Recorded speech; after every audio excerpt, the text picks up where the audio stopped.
औज़ुबिल्लाहि मिनश्शैतानिर्रजीम बिस्मिल्लाहिर्रहमानिर्रहीम। सबसे पहले मैं अपने तमाम व्यूअर्स को सलाम पेश करता हूँ। आ- आज हमारा 10th क्लास का जो बायो का लेक्चर है 10.2.2 दी लंग्स। अब सबसे पहले हम देखते हैं कि जो हमारे ये लंग्स हैं ये किस तरह बने होते हैं। तो हमने लास्ट लेक्चर के अंदर देखा था कि जैसे ब्रोनक्यूल्स हमारे लंग्स के अंदर एंटर होते ही बहुत ज़्यादा एल्वुलाई डक्ट्स और एल्वुलाई ट्यूब्स के अंदर डिवाइड हो जाते हैं। तो अब ये तमाम जो एल्वुलाई होते हैं ये आपस में मिलकर एक लंग्स बनाती हैं।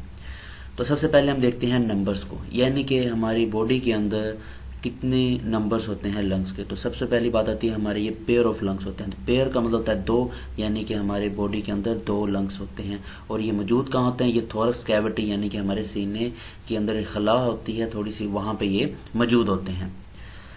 आगे हम बात करते हैं चेस्ट वॉल की। जो चेस्ट वॉल होती है ये किस तरह बनी होती है? चेस्ट वॉल हमारी 12 पेयर ऑफ रिब्स की बनी होती है, यानी कि अगर 12 पेयर हैं तो 12 मल्टीप्लाई बाय 2 इक्वल टू 24 हमारे पास रिब्स होती हैं।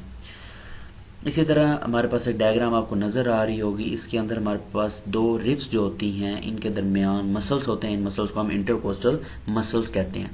अब आपको शायद डायग्राम के अंदर नज़र भी आ रहा होगा, जो ब्लैक सर्कल हुआ है इसके दरमियान आपको कुछ रेशा कुछ पार्ट नज़र आ रहा है दो बोन्स के दरमियान, यानी दो रिब्स के दरमियान। इसे हम इंटरकोस्टल मसल्स कहते हैं। अब चूंकि हमारे जो लंग्स होते हैं ये कॉन्ट्रैक्ट और रिलैक्स की बेस के ऊपर काम कर रहे होते हैं। तो इसी तरह जब ये रिलैक्स और कॉन्ट्रैक्ट कर रहे होते हैं तो जो हमारी रिब्स हैं ये भी रिलैक्स और कॉन्ट्रैक्ट कर रही होती है। तो इनके दरमियान जो फ्लेक्सिबिलिटी होती है ये इंटरकोस्टल मसल्स इन्हें प्रोवाइड करता है। आगे हम बात करते हैं डायफ्राम की। डायफ्राम में एक थिक मस्कुलर स्ट्रक्चर होता है जो कि हमारे लंग्स के नीचे होता है, जैसे कि आपको पिक्चर के अंदर नज़र भी आ रहा होगा कि किस तरह जैसे ये ऊपर वाला जो आपको एम्प्टी पार्ट नज़र आ रहा है यहाँ पे हमारे लंग्स होते हैं और लंग्स के नीचे ही ये डायाफ्राम मौजूद होता है। ये डायाफ्राम बिल्कुल गुंबद नुमा यानी कि डोम शेप का होता है। ये इसलिए होता है कि यानी कि जब हमारे जो लंग्स होते हैं ये कॉन्ट्रैक्ट या रिलैक्स कर रहे होते हैं तो ये उसके अंदर दरमियान में क्या करता है, जो उसकी चेस्ट के अंदर जो हमारे पास खला है, जो एरिया है, ये वो प्रोवाइड करता है। ठीक होगा, इंशाल्लाह इसको हम मैकेनिज्म ऑफ ब्रीथिंग के अंदर थोड़ी सी डिटेल के अंदर देखेंगे। आगे आ जाते हैं, हम इसके साइज़ के ऊपर बात कर लेते हैं। क्योंकि हमने अभी बात की कि हमारे दो लंग्स होते हैं, तो जो हमारा लेफ्ट लंग्स होता है वो स्लाइटली स्मॉलर होता है और इसके अंदर दो लूप्स होते हैं। और इसी तरह जो हमारा राइट होता है ये थोड़ा सा बड़ा होता है, इसके अंदर तीन लूप्स होते हैं जैसे कि आपको पिक्चर के अंदर नज़र भी आ रहा है। ठीक हो गया, यानी दो लूप्स होते हैं और तीन लूप्स होते हैं, ये इसके पार्ट्स हैं। ठीक हो गया, इनका फंक्शन के ऊपर अभी कोई बात नहीं कर रहे, तो इसलिए सिर्फ आपको ये इसके पार्ट्स नज़र आ रहे हैं, जिसको हम सुपीरियर लूप, इन्फीरियर लूप और राइट वाली साइड पे एक मिडल लूप एक्स्ट्रा होता है। आगे हम देखते हैं इलास्टिसिटी को।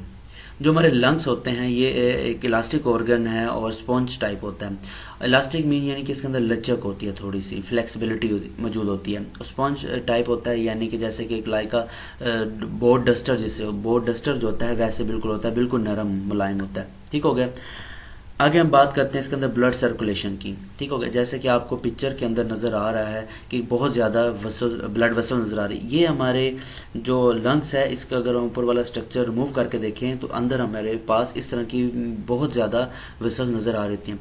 हमें ये भी पता है कि इसके अंदर हमारे पास पल्मरी और वेन्स भी मौजूद होती हैं, जैसा कि आपको तस्वीर के अंदर नज़र आ रहा है किस तरह एल्वुलाई के जो क्लस्टर बने हुए हैं। क्लस्टर मीन यानी कि गुच्छे बने हुए हैं, जैसे कि ग्रेप्स होते हैं, इसी तरह ये क्लस्टर की फॉर्म में है और इसके ऊपर हमारे पास किस तरह कैलरीज का एक गिलाफ चढ़ा हुआ है। ठीक हो गया, इसी तरह यहाँ पे हमने लास्ट टाइम लेक्चर के अंदर इसका देख लिया था कि किस तरह ये कैपिलरीज और वेन्यूल्स हमारे हार्ट से रिलेट करती हैं।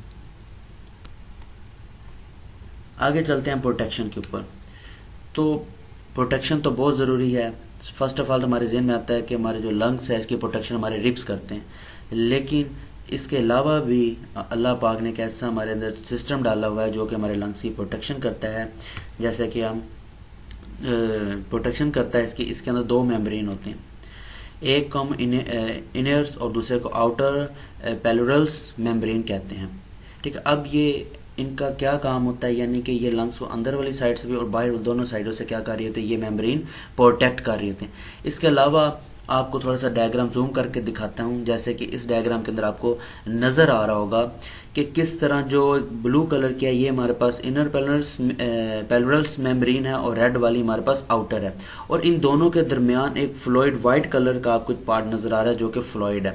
अब ये फ्लूइड का काम क्या होता है, ये हमारा जो लंग्स है इसके जो वर्किंग होती है ये कॉन्ट्रैक्ट और रिलैक्स की बेस के ऊपर होती है। ठीक हो गया। अब जब ये रिलैक्स और कॉन्ट्रैक्ट हो रहे होते हैं तो इसके अंदर रगड़ ना आ जाए, यानी कि इसके जो ये दो पार्ट हैं जो जो मेम्ब्रेन है इनके दरमियान रगड़ के जैसे ये डैमेज ना हो जाए, तो ये फ्लूइड हैज़ अ लुब्रिकेशन का काम कर रहा होता है इसके अंदर। उम्मीद करता हूँ आज ये थोड़ा सा टॉपिक था आपको अंडरस्टैंड हो गया होगा। अगर इसके अलावा आपका कोई क्वेश्चन है तो कमेंट करें, इंशाल्लाह बहुत जल्द आपको उसका आंसर दे दिया जाएगा।